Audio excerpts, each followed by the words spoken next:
우리 하나님의 부활 생명이 모든 만물 속에 임해서 생기가 넘치기를 바랍니다. 여러분들 모두에게도 이 부활의 생명이 생기가 되어서 넘쳐 흐르기를 바랍니다. 우리 한국교회 부흥의 역사를 살펴보면 복음이 처음 전파되어서 일제로부터 해방을 맞이하기까지는 순교자의 신앙 고백이 그 뿌리에 있었던 것을 발견합니다. 그리고 한국전쟁 후에는 다시 교회가 재건되고 나서 70년대 그리고 80년대까지도 부흥회와 같은 그런 기도 운동이 한국교회 부흥의 근간이 되었습니다. 그 후에 1980년대 후반부터 90년대에는 한국교회는 소그룹 성경 공부와 또 다른 한편으로는 찬양 운동이 근간이 되어서 부흥을 주도해 왔습니다. 그리고 90년대 이후부터는 이 교회의 말씀과 그리고 소그룹과 그리고 찬양 운동이 함께 융합되어서 꽃을 피우고 열매를 맺어 왔었습니다. 21세기를 접어든 지금 한국 교회에서는 각각의 시기별로 이 부흥을 주도해 왔던 여러 가지 다양한 요소들이 융합되고 있는 시기이기는 합니다. 그렇지만 그 중에서도 찬양과 예배의 융합, 우리가 보통 찬양과 경배라고 부르는 이 운동이 훨씬 더 다양한 모습을 띠고 새롭게 나타나고 있는 중이기도 합니다. 특별히 한국교회는 지금 두 가지 CCM을 통해서 예배와 찬양을 함께 하나님께 드리고 있는데요. 하나는 좀 찬송 가운데서도 클래식한 찬송을 통해서 하나님께 영광을 돌리면서 찬양과 경배가 이루어지고 있고, 또 하나는 컨템포러리 현대적인 그리스도교의 찬송을 통해서 하나님께 우리가 예배와 또 경배를 올리고 있습니다. 사실 우리 교회도 2부 예배와 3부 예배가 각각 클래식한 찬송과 또 컨템포러리한 이 찬송을 통해서 찬양과 경배의 예배를 지금 드리고 있는 중인 것이지요. 이렇게 21세기를 들면서 특별히 이 찬양과 경배, 찬양과 예배가 융합되어져서 하나님 앞에 예배를 드리고, 그리고 그 예배가 꽃피고 열매를 맺게 된 이유는 본래 이 예배와 찬송이라는 것이 분리될 수 없는 것이었기 때문입니다. 생각해 보면 예배라는 것은 찬양으로 시작하고 찬양으로 마치게 되어 있는 것이지요. 그렇기 때문에 우리는 이렇게도 말할 수 있는 겁니다. 우리 하나님께서는 찬양 속에서 활동하고 계신다. 우리 하나님께서는 찬양 속에서 영광을 받으시고 계신다라고 그렇게도 말씀드릴 수 있습니다. 이런 예배의 특성 때문에 우리 그리스도교는 사실은 시작부터 노래하는 종교였습니다. 우리가 사도행전 2장 46절을 보면 이 성경이 초대교회 성도들의 생활을 우리에게 이렇게 전해주고 있어요. 여러분들 화면을 통해서 말씀을 보시기 바랍니다. 마음을 같이하여 성전에 모이기를 힘쓰고 집에서는 기쁜 마음으로 음식을 나누어 먹으며 하나님을 찬미하니 온 백성에게 칭송을 받으니라. 이 말씀을 보면 초대교회는 성도들이 교회에 모이거나 가정에 모이거나 각각 모여있는 그곳에서 하나님을 찬미하던 모임이었다라는 것을 우리가 발견하게 됩니다. 마찬가지지요. 사도 바울은 오늘 우리가 읽었던 이 에베소의 말씀을 통해서 시와 찬송과 신령한 노래들로 서로 화답하며 너희의 마음으로 주께 노래하며 찬송하라고 그렇게 권고하고 있기도 합니다. 이것은 이 사도 바울과 초대 교회의 공동체가 음악이라는 것, 이 노래라는 것, 이것을 우리 신앙생활에 아주 중요한, 사실은 본질적인 한 요소로 도입했다라는 그런 이야기예요. 동시에 이 에베소의 말씀을 가만히 생각해 보면 이 말씀 속에는 하나님께 이 찬양을 하고 있는 사람들의 자세에 대해서도 말씀하고 있다는 것을 우리가 발견합니다. 너희의 마음으로 주께 노래하고 찬송하는 것, 이것은 찬송해야 하는 교회가 어떻게 하나님 앞에 어떤 마음과 태도로 나아가야 할 것인가에 대해서 알려주고 있는 것이기도 한 것이지요. 성도들은 처음부터 교회에 모이기를 힘썼고 교우들의 가정에 모이기도 힘썼는데 그 모임 속에서 했던 일이 바로 하나님을 찬송하는 것이었다라는 그런 이야기입니다. 사실 이것은 초대교회만 그랬던 것도 아닙니다. 여러분, 구약 성경을 보면 시편 96편에 이런 말씀이 나옵니다. 그 1절 말씀을 보면 새 노래로 여호와를 노래하라. 온 세상이여 여호와의 이름을 찬양하라. 그는 우리를 구원하셨도다 라고 이렇게 되어 있지요.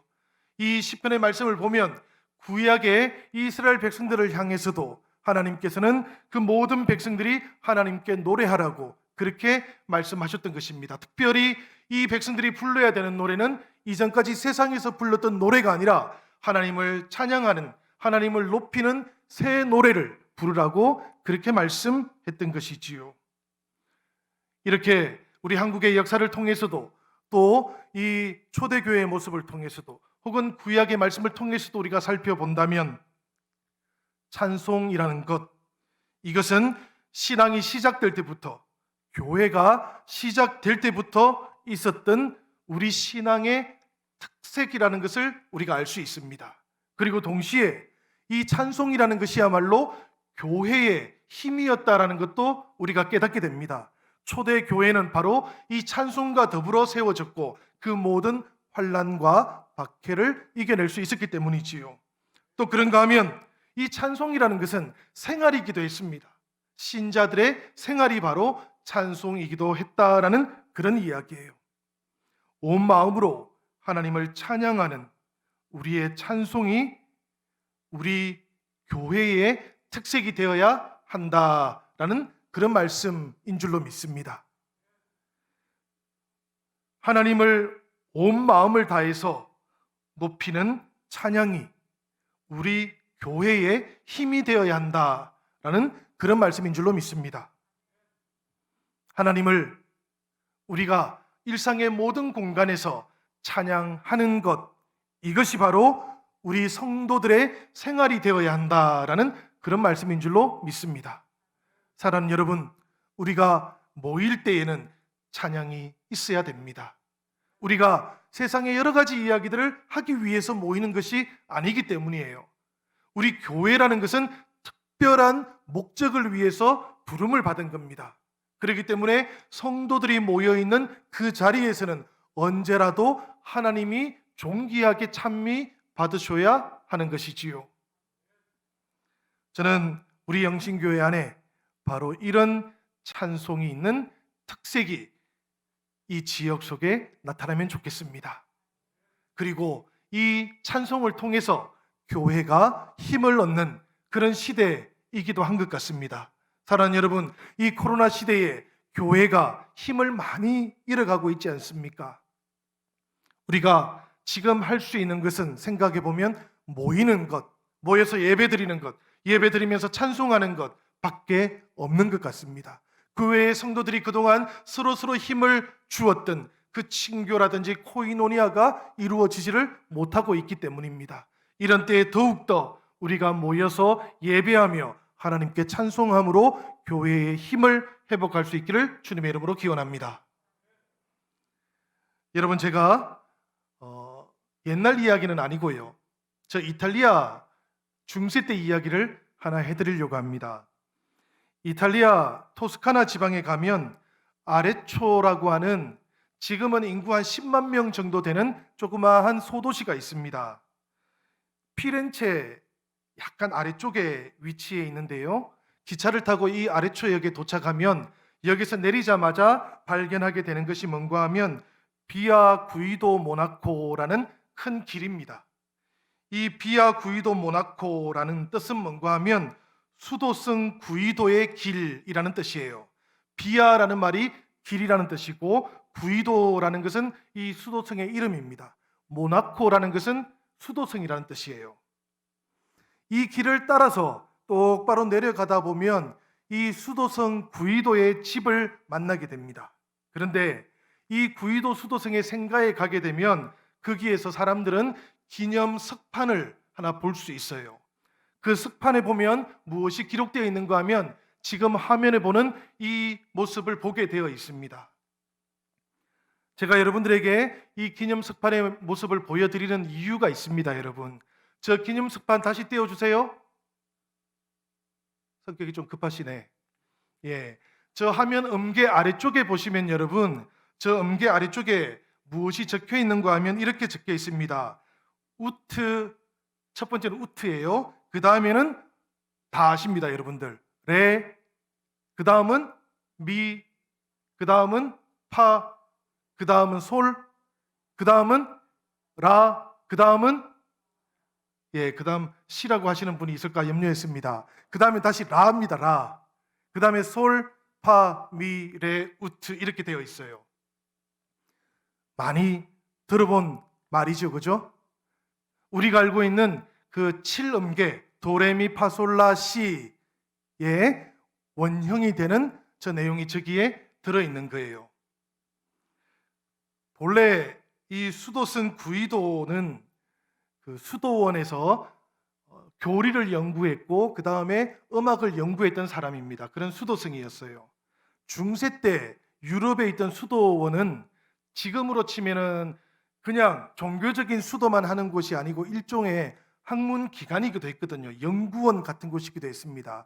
그래서 그곳에 있던 수도승들은 교리 외에도 여러 가지 분야들을 연구했다 그럽니다. 이 구이도라는 수도승은 음악에 대해서 많이 연구를 했어요. 어떻게 하면 이 성도들에게 새로운 곡을 잘 가르쳐 줄 수 있을까? 특별히 음악 찬송을 가르치는 것을 연구를 많이 했다 그럽니다. 그리고 이 아레초라는 이 대수도원에 와가지고는 그 교회 성가대를 지휘를 했는데요. 지휘를 하면서 그 성가대원들에게 어떻게 하면 그 음계를, 그 음을 정확하게 잘 기억하고 또 적용할 수 있을까 하는 것을 잘 이렇게 연구를 했다가 그 대원들에게 이 내용을 가르쳐 주었다는 겁니다. 그게 뭔가 하면 그 당시 중세 수도원에는 성요한 찬가라는 게 있었어요. 이 찬송이 있었다는 것이죠. 성요한의 찬가라는 게 있었는데 그 찬가의 가사를 보면 이렇게 되어 있습니다. 화면 한번 띄워주시지요. 저기에 보면 라틴어가 길게 나와 있는데 중세 찬송가니까 라틴어로 되어 있습니다. 그런데 이 라틴어의 첫 번째 음들이, 각 구절들의 음들이 전부 다 뭔가 하면 한 음씩 이렇게 옥타브가 올라가게 되어 있다는 것이죠. 그래서 이 구이도가 생각하기에 이 성요한 찬가의 첫 구절의 음들을 성가대원들이 잘 기억하면 나중에 다른 찬송가 세 곡을 가르칠 때에도 설명하기가 참 좋겠다 싶었던 겁니다. 그래가지고 성가대원들에게 이 음계를 가르치기 시작했어요. 그때 가르쳤던 것은 당연히 도레미파솔라 시가 아니고 어떻게 가르쳤겠습니까? 아까 제가 말씀드렸던 것처럼 우트, 레미파솔라 이것을 가르쳤던 거예요. 저 첫 음절에 보면 여러분들 제가 원래는 좀 시커멓게 표현하는데 지금 자막에는 똑같이 나와버렸습니다만은 우트라는 게 여러분 혹시 보일지 모르겠습니다. 그리고 한 세 단어 정도 지나면 그 다음에 레조나레라는 말 속에 레가 있어요. 그리고 그 다음에 미라라는 말이 또 있죠, 그죠? 그게 미가 들어있고 그 다음에는 또 지나가면 파물리라는 곳에 파가 들어있습니다, 그지요? 그리고 또 지나가면 솔베라는 곳에 솔이 들어있고 그 다음에 또 지나가면 라빌이라는 말 속에 라가 들어있습니다. 그래서 저 음들마다 한 음씩 올라갔던 거예요. 그래서 이 성가대가 음을 이렇게 외우고 또 기억했다라는 그런 이야기입니다. 우리가 일반적으로 사용하고 있고 지금도 우리가 배울 때, 이 음악을 배울 때 처음에 제일 먼저 배우는 이 7음계가 바로 찬송가에서부터 기원했다라는 이야기지요. 그리고 성가대가 새로운 찬송을 배우기 위해서 사용했던 그런 어떤 역사적인 연원이 있었다라는 그런 이야기인데요. 여러분들 놀라지 마십시오. 그러면 우트가 왜 도가 됐겠습니까? 이것은 나중에 이분이 이렇게 우트라고 사용했는데 좀 더 시간이 지난 다음에 도시성을 가진 사람이 있었는데요. 이 사람이 우트라는 말은 표현하기가 좀 불편하다 해가지고 자기 성을 거기에 붙였다 그럽니다. 제가 농담하는 게 아니고 정말로 이 이탈리아 사람의 이름의 성이 도시였다 그래요. 그래가지고 우트가 도가 됐다 그럽니다. 그리고 시는 어디에서 나왔을까요?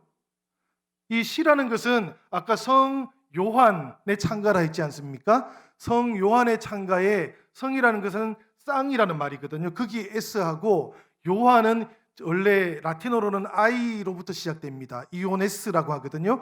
그래서 이 S하고 I가 붙어가지고 C가 됐다 그래요. 그래서 한음을 더 만들었다 그럽니다. 나중에. 그래서 우리가 알고 있는 도레미파솔라 시라는 이 음계가 나왔다 그럽니다. 그러니까 본래 이 음계들이 교회의 찬송 그리고 성가대에서부터 나왔다라는 그런 이야기지요.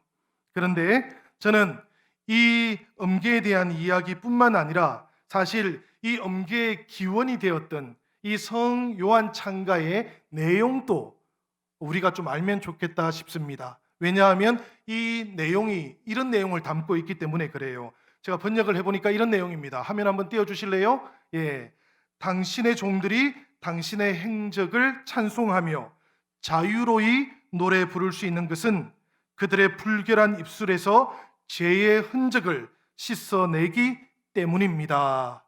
라는 이런 뜻이에요. 그러니까 여러분, 찬송이라는 것, 이것은 곧 죄의 흔적을 씻음 받았던 그 구원의 기쁨 가운데에서만 이루어지는 것이었다라는 고백인 겁니다. 저는 오늘 우리 성가대 헌신 예배를 드리면서 우리 음악의 기원이 되는 칠음계뿐만 아니라 이 칠음계가 탄생하게 되었던 그 찬송가의 내용도 우리가 꼭 기억하면서 이 마음으로 우리가 찬송할 수 있으면 참 좋겠다 싶습니다. 우리의 찬송 그 안에는 우리의 헌신을 결단하는 마음이 있어야 되고 그리고 구원의 기쁨과 구원의 감격을 찬송하는 고백이 담겨져 있어야 된다라는 그런 이야기입니다.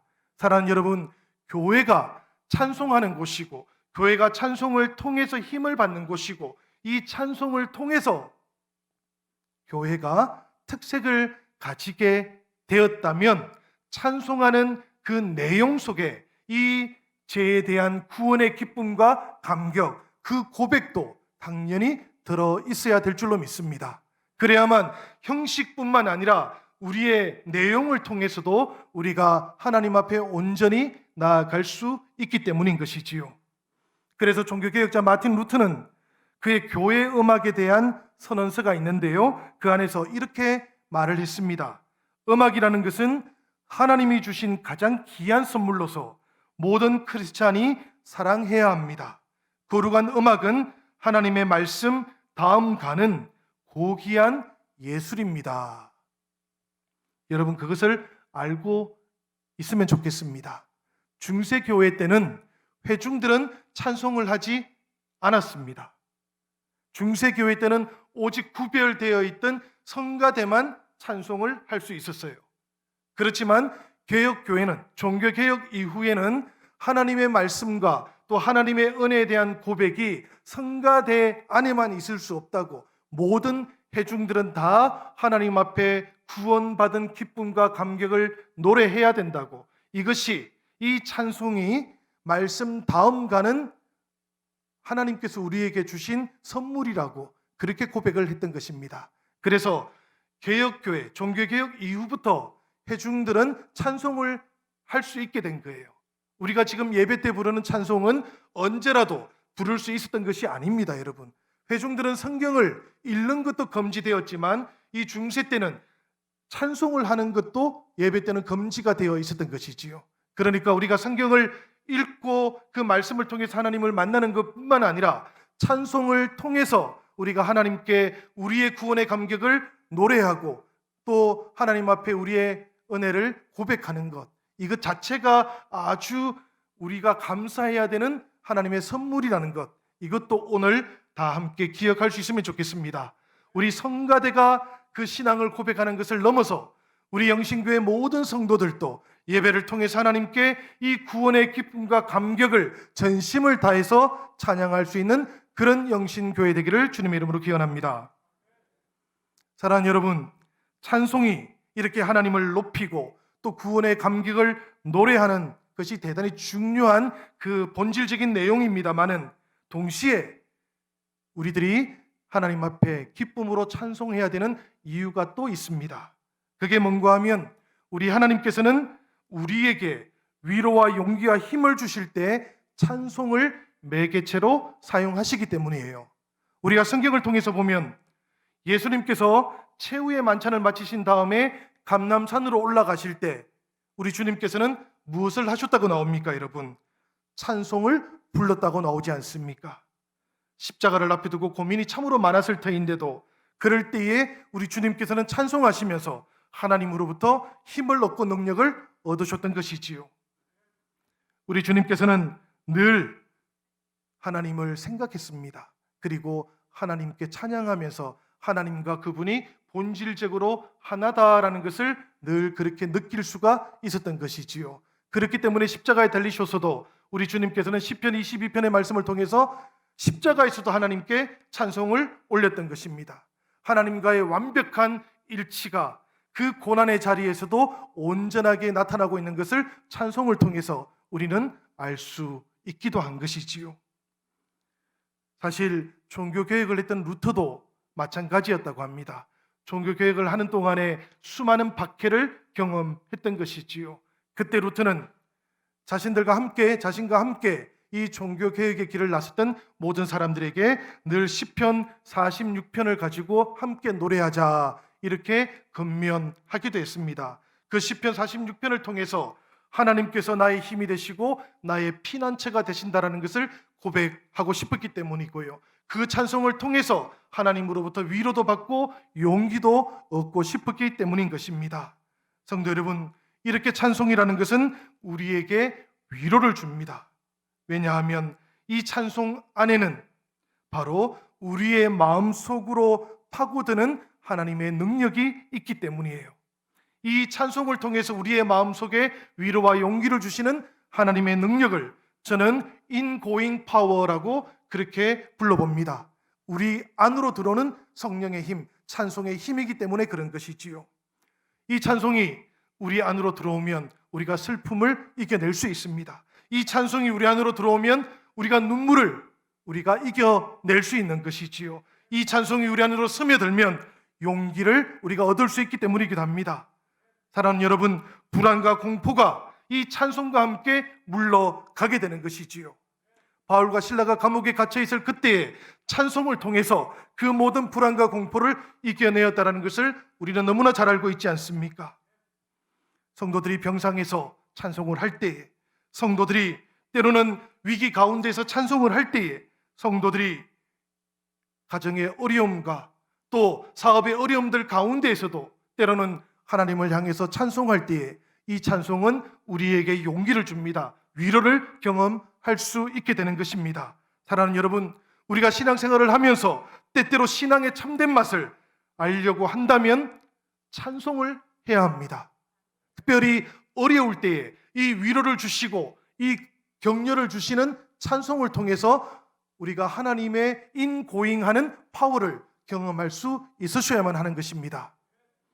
특별히 우리 하늘리엄 성가대가 찬송을 통해서 먼저 이 은혜를 경험할 수 있으시기를 기원합니다.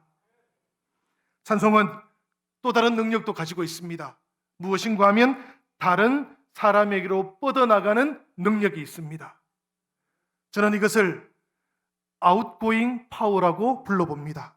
왜냐하면 이 찬송이 부르는 사람뿐만 아니라 이 찬송을 듣는 사람들에게도 위로를 주고 감동을 주기 때문입니다.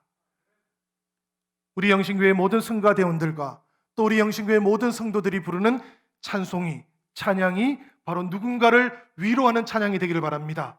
누군가의 마음에 회복을 주는 찬송이 되기를 바랍니다. 그렇게 큰 감동을 통해서 하나님께로 인도할 수 있는 찬송이 되기를 주님의 이름으로 기원합니다. 세 번째로, 이 찬송은 당연히 사람들을 하나님께로 인도하는 능력을 가지고 있습니다.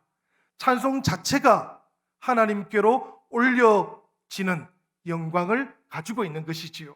그렇지만 동시에 이 찬송을 통해서 찬송은 사람들을 하나님께로 인도하는 능력도 가지고 있는 것입니다. 저는 이것을 업고잉 파워라고 불러봅니다. 여러분, 찬송에는 우리가 알지 못하는 놀라운 능력들이 더 많이 있을 겁니다. 그렇지만 우리 공동체 안에서 참으로 나타나야 하는 이 찬송의 능력은 우리의 마음을 위로하고 용기를 주는 능력이라고 생각됩니다. 이 찬송을 통해서 누군가의 마음을 격려하고 감동을 시키는 능력이 나타나면 좋겠습니다. 그리고 이 찬송을 통해서 무엇보다도 우리 신앙 공동체 모두가 다 하나님께 우리의 정성과 영광을 올려드리는 그런 능력이 되면 참 좋겠습니다. 이를 위해서 오늘 하늘리엄 성가대는 부름을 받은 것입니다. 오늘 우리가 읽었던 역대하 말씀을 보면 우리가 2절밖에 읽지 않았지만 사실은 이어지는 아주 긴 말씀들에는 성과 대원들의 이름들이 하나씩 다 호명되고 있습니다. 그리고 그들이 어떤 사람들인지가 마지막에 나타나고 있는데 그들은 모두가 다 이 성전에서 하나님께 찬양하기 위해 부름받은 레위 지파 사람들이다라는 것을 분명하게 알려주고 있는 것이지요. 이 레위 지파 사람들이라는 것은 다름 아니라 그들이 찬양의 제사장들로 부름받았다라는 그런 뜻입니다. 우리 교회가 성가 대원들을 세우고 하나님 앞에서 성가 대원들을 통해서 하나님 앞에 찬송을 드리고 또 모든 회중들도 이 성가 대원들의 찬양을 따라서 함께 하나님께 찬양을 드리는 이유가 바로 여기에 있는 것이지요. 오늘 이 시대에 모든 성도들과 성가 대원들은 하나님으로부터 부름받은 찬양의 제사장들이기 때문에 그런 것입니다. 우리가 예수 그리스도 그분을 통해서 부름받은 왕같은 제사장이 되었다고 하지 않습니까? 세상을 회복시키고 하나님께로 이어주는 제사장이 되었던 것처럼 우리 성도들과 성가대원들 모두가 다 찬송을 통해서도 하나님과 사람들을 이어주는 찬양의 제사장으로 부름받았기 때문에 역대상의 말씀은 우리들에게 이들이 모두가 다 레위 지파에 속해 있던 사람들이었다고 그렇게 알려주고 있는 것입니다. 사랑하는 여러분, 오늘 이 말씀을 통해서 우리가 하나님 앞에 온 마음을 다해서 찬송하며 나아갈 수 있기를 바랍니다. 특별히 에베소의 말씀처럼 우리가 마음을 다해서 하나님 앞에 찬송할 수 있으시기를 바랍니다. 성경의 말씀을 보면 이렇게 되어 있지요. 내 뜻과 정성과 목숨을 다하여 하나님을 사랑하라. 이 사랑을 담아서 하나님께 고백하는 것, 그것이 바로 우리가 주님을 향해서 마음으로 노래하는 것입니다. 우리 영신교회가 우리 찬송의 특색을 담는다면, 우리 영신교회가 이 찬송에 우리의 힘을 담을 수 있다면 그것은 바로 우리의 마음을 담아서 하나님께 찬송하는 것입니다. 우리의 마음을 담아서 하나님께 노래하는 것입니다. 그 마음 속에 우리의 삶이 담겨져 있기 때문입니다. 나의 아픔이 담겨져 있을 것이고 그 아픔 가운데에서도 하나님께 찬송했던 나의 신앙의 역사가 담겨져 있기 때문입니다. 오늘 헌신을 결단하시는 우리 하늘리엄 성가대 여러분, 그리고 이 하늘리엄 성가대와 함께 하나님 앞에서 찬송으로 헌신하기를 결단하시는 영신 성도 여러분, 우리의 삶을 마음에 담아서 주님께 찬송합시다.